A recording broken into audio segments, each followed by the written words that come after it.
Good morning, Star Wars fanatics. I hope you are all in good health. It's a great time to be a Star Wars fan, and especially if you're a Boba Fett fan. We have the Book of Boba Fett coming out on December 29th, and I could not be more hyped about it. I love every aspect of Star Wars, but come on, I'm getting a little tired of Jedi and Sith. Let's break away from it for a little bit, and that's exactly what the Book of Boba Fett looks like it's going to do.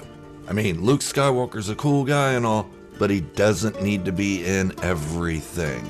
I cannot see a reason why he would pop up in the Book of Boba Fett. So, yes, I'm excited for the Book of Boba Fett because it's going to break away and show us a different side of the galaxy with much more attention to detail. Now, with that said, there were some interviews that came out yesterday or the day before that I did read. I don't usually like to read stuff about things that haven't came out yet. Why? Because I like to theorize. I like to make my own theories, and then if they're right, cool. And if they're wrong, alright, that's awesome. But either way, I like to be surprised. But there was one thing about these interviews that caught my attention, and it doesn't really spoil anything because the trailer that we saw actually shows this happening. So without further ado, Boba Fett goes full-on barbarian mode. Today on Star Wars Fanatic.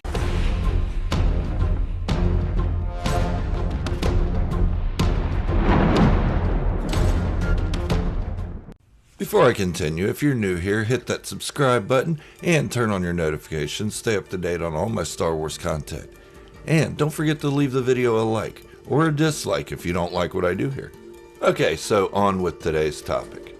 First, I'm going to read you the quote from Dave Filoni, then we'll talk a little bit about that. So Dave Filoni is talking to Empire Magazine, and he tells them, although Boba Fett is a very experienced bounty hunter, he's not experienced at running a criminal syndicate or managing forces. He's not normally a newcomer. He's an expert, as we see him in most areas, but in this case, he's trying to transition to another position. See, that's something that we can expect to happen. We knew Boba Fett was the best bounty hunter in the galaxy, and the only real organization he ran was his Crate's Claw, and that was just a tiny little group of bounty hunters that existed during the Clone Wars. So Jabba the Hutt was this imposing leader, this authoritarian figure that ruled with an iron fist, or an iron fish. I don't know how the saying goes, but I think it's iron fist. Maybe it's iron fish. Anyway, sorry. Wait, no, let's cover that. No, it was Major Ragoso of Quarzite that Boba Fett worked for when kidnapping that girl on Quarzite and transporting her to the leader of the planet. Major Ragoso said, "My boss leads with an iron fish." You don't believe me? Watch episode 20 of season 4 of the Clone Wars. Sorry, I got sidetracked. That's my fault. But from here out, I will refer to anything of power as ruling with an iron fish.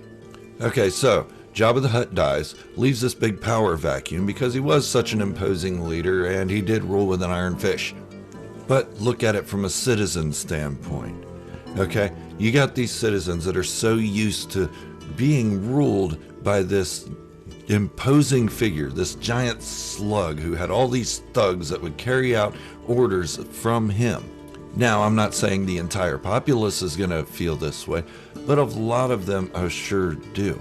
But when you have a population that's used to being told when to go somewhere, how to get there, and how many steps it's going to take to get there, then they get used to that routine. It's not that they want to be ruled, it's that it becomes a routine, and they become used to somebody navigating them through their own lives due to fear.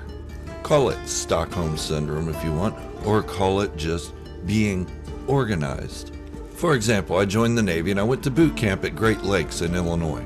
Back then, boot camp was roughly 2 to 2.5 months long. You don't realize it because it starts off so slowly, but you become so regimented in a different way of thinking, in a different way of moving. You're so used to somebody telling you where to go, when to be there, how to get there, and just being ordered all the time. I'm not saying it was a bad thing at all. It put structure in my life, structure that I really needed. But at the same time, when we graduated boot camp, a bunch of my buddies and I hung out with my mother and my sister in Chicago. Just for the weekend. It was a disaster. We would all walk to a street corner to figure out where we're going, and we wouldn't move. We'd stand there. It was like we were waiting for somebody to give us orders where to go next. So my mother, being a military wife that she used to be, understood this, and she took charge and said, come on, they'll follow us. She told my sister that, and we did. We followed. So my mother stepped in and filled that power vacuum that we were missing. And this is what Boba Fett is going to try to do. But he's never done anything like this before. He's never led a criminal organization of hundreds or thousands or millions of beings involved in it. But it's the citizens that are used to that regiment, that routine, that organization, that are missing out, that they don't know they want it, they don't know they need it, and they're going to argue and say they don't need it. They're glad Jabba the Hutt's gone.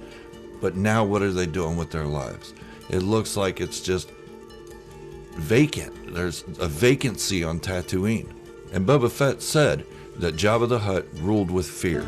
He wants to rule with respect. I don't think that's going to work out. And here's why. It's because when Jabba the Hutt ruled, he was such an imposing figure that when he was killed, it left a giant void. Not just a void of a power figure in charge, a void of this imposing fearmonger. So in order for this to work, Boba Fett's going to have to step in and be that fearmonger and then ease it down a level each time. But he's not going to do that. He's right off the bat said he wants to rule with respect. Now let's talk about another aspect of this. In one of my last videos, I talked about Boba Fett, whether it's nurture or nature, that he became the best bounty hunter in the galaxy. Okay, maybe that was a little unfair and it was skewed some. I don't think he would be a bounty hunter at all had it not been for his father and some of his mentors teaching him to be a bounty hunter. So that, of course, was nurture. But let's talk about Boba Fett's attitude and his demeanor and his makeup of who he really is. Is that nature versus nurture? Well, he is Jango Fett. And Jango Fett did lead the true Mandalorians during the Mandalorian Civil War. But does a career path become nature or nurture? It becomes nurture. Because let's say your father's a doctor.